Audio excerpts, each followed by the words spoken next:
अस्सलाम वालेकुम दोस्तों, इस वक्त हम मौजूद हैं पेरिस में कैटाकॉम्ब दे पारी के सामने। आइए विजिट करते हैं आपके साथ मिलकर कैटाकॉम्ब दे पारी का। देखते हैं कि यहाँ पे जो लाखों की तादाद में स्कल्स हैं और बोन्स हैं वो कहाँ से आई हैं। इसके बारे में कुछ मिथ्स हैं, कुछ रियलिटीज़ हैं, उनकी हकीकत को जानने की कोशिश करते हैं। लाखों की तादाद में जो बोन्स और स्कल्स हैं यहाँ पर वो कैसे आए, क्या इसके पीछे कोई वबाएं थी या ये इसके पीछे कोई जो टाउन प्लानिंग है ये उसका हिस्सा है।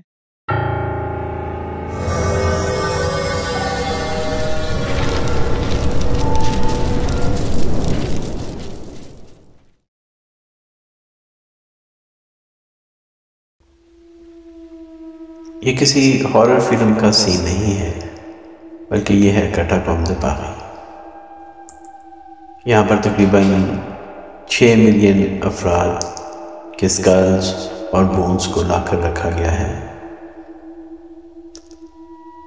पेरिस के नीचे ये मुख्तलिफ क्वेरीज हैं, सुरंगें हैं, जिसके अंदर इन हड्डियों को लाकर रखा गया है। मजमूई तौर पर तो इन सुरंगों की जो लंबाई है वो तकरीबन 200 किलोमीटर है, लेकिन उसमें से कुछ हिस्सा कैटाकॉम्ब के लिए मुख्तस किया गया है और उस में से सिर्फ 2 किलोमीटर जो है वो आम पब्लिक के लिए खुला है।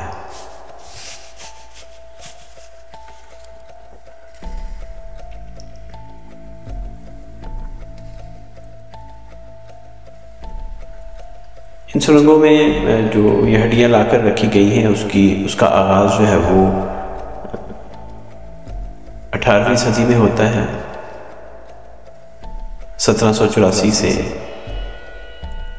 मुख्तलिफ सिमेट्रीज जो थी, जो कब्रिस्तान थे पेरिस के, वहाँ से हड्डियों को निकाल कर यहाँ पर रखा जाने का सिलसिला शुरू किया गया।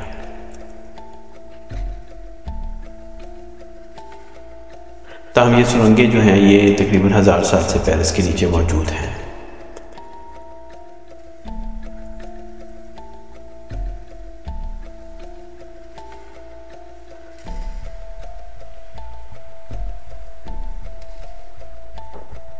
ईसाई अकीदे के मुताबिक इस कुएं के साथ एक हकायत वाबस्ता है, जिसके मुताबिक जो भी शख्स इस कुएं से पानी पिएगा वो हमेशा प्यासा रहेगा, जबकि इसके मुकाबले में जो क्राइस्ट के पास जाएगा और जो जिसकी प्यास क्राइस्ट बुझाएगा उसकी प्यास हमेशा के लिए बुझ जाएगी।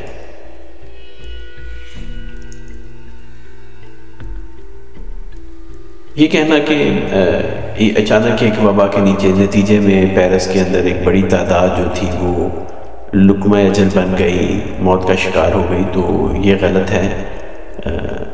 जैसे मैंने बताया, ये मुख्तलिफ कब्रिस्तान पेरिस के जिनके अंदर जगह कम पड़ गई थी, वहाँ से इन हड्डियों को निकाल कर यहाँ पर लाकर रखा गया है। कुछ अतवार ऐसे भी थे जिसमें बड़ी तादाद में लोग मारे गए, जैसे फ्रेंच रेवोल्यूशन है या पेरिस रेवोल्यूशन है, तो जिसके दौरान बहुत से अफराद जो थे वो मौत का शिकार हो गए। तो कुछ अर्सा गुजरने के बाद, 30-40 साल का अर्सा गुजरने के बाद 19वीं सदी में उनकी हड्डियों को भी लाकर यहाँ पर रखा गया और यहाँ पे मुख्तलिफ सेक्शंस बने हुए हैं, जिसके अंदर मुख्तलिफ अदवार या मुख्तलिफ कब्रिस्तानों से जो लोगों को लाकर यहाँ पे रखा गया, उनकी हड्डियों को रखा गया, उसके बारे में आपको इंफॉर्मेशन मिलती है। वैसे तो बहुत सारी गैलरीज हैं, लेकिन आम पब्लिक के लिए ये जो गैलरी है इसकी खुली हुई है, इसकी लंबाई तकरीबन 2 किलोमीटर है।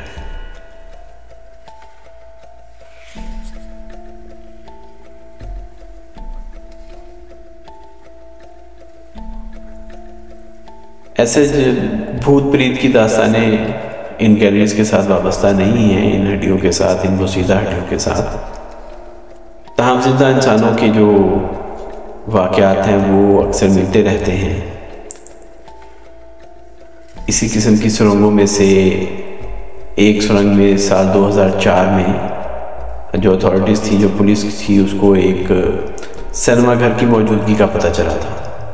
एक क्लैंडस्टाइन ग्रुप था जिसने तकरीबन 400 स्क्वायर मीटर पर एक सिनेमा घर बना रखा था, इसी तरह अंडरग्राउंड, तकरीबन 20 मीटर गहराई में। ये गैलरी भी जो आप देख रहे हैं ये 20 मीटर गहराई में है। वो ग्रुप वहाँ पर क्लैंडस्टाइनली वो लोग रात में उतरते थे वहाँ पर, और उन्होंने वहाँ पर एक सिनेमा घर बनाया हुआ था जहाँ पर वो फिल्में देखते थे। इसके अलावा मुख्तलिफ दीगर ग्रुप्स जैसे कि न्यू नाजीज़ हैं या स्किन हेड्स हैं, उन ग्रुप्स की मौजूदगी का भी इन सुरंगों में वो भी अपनी एक्टिविटीज़ यहाँ पर ऑर्गेनाइज़ किया करते थे मुख्तलिफ एरियाज़ में। ग्राफिटर्स जो हैं, जो ग्राफिटीज़ बनाते हैं, वो भी रातों में उतर जाते हैं इन सुरंगों में और ग्राफिटीज़ बनाते हैं। तो बुनियादी तौर पर ये जो सुरंगें हैं ये भूत प्रेत का मरकज़ तो नहीं है, जिंदा इंसानों की एक्टिविटीज़ का मरकज़ है, जिसमें कभी ऐसे ग्रुप भी जो ब्लैक मैजिक में और शैतानी रिचुअल्स में यकीन रखते हैं, वो भी अक्सर इन सुरंगों में अपनी कार्रवाइयाँ करते रहते हैं।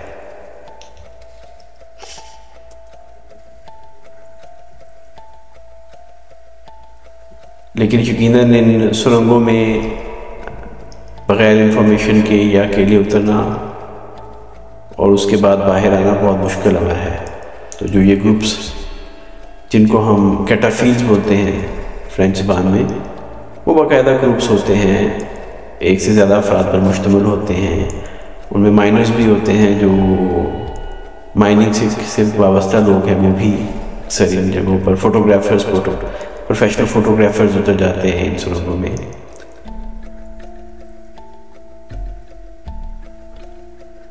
लेकिन ये लोग जो जिनकी हड्डियां यहाँ पर पड़ी हैं,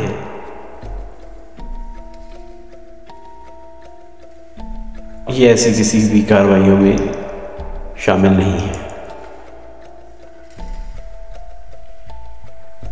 ये तकरीबन 20 मीटर की गहराई में है ये गैलरी जो है जिसमें इस वक्त हम मौजूद हैं।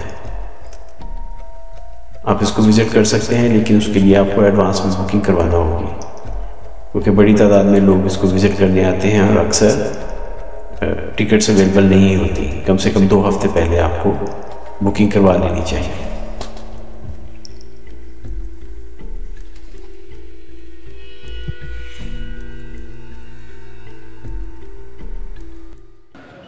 तो दोस्तों, ये मुकम्मल हो चुका है हमारा कटाटोम का टूर। हमने तकरीबन 1 घंटा अंदर गुजारा था, लेकिन लग ऐसे रहा है जैसे तकरीबन हम सदियाँ अंदर गुजार के आए हैं।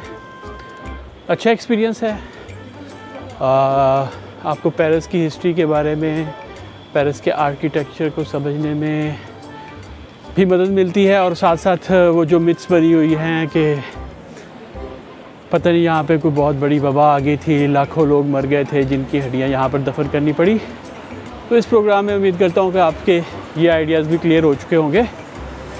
बाकी भूतों को रहने के लिए इस किस्म के कब्रिस्तानों की ज़रूरत नहीं होती, वो हमारे बीच में भी रहते हैं। आए रोज़ हम कोई ना कोई जिन भूत किसी से मिलते रहते हैं। तो बहरहाल दोस्तों, पेरिस कैटाकॉम्ब से आज इतना ही। आपसे अगले प्रोग्राम में मुलाकात होती है। अपना बहुत ख्याल रखिएगा, मुझे अपनी दुआ में याद रखिएगा। इजाज़त चाहता हूँ। अल्लाह हाफिज़।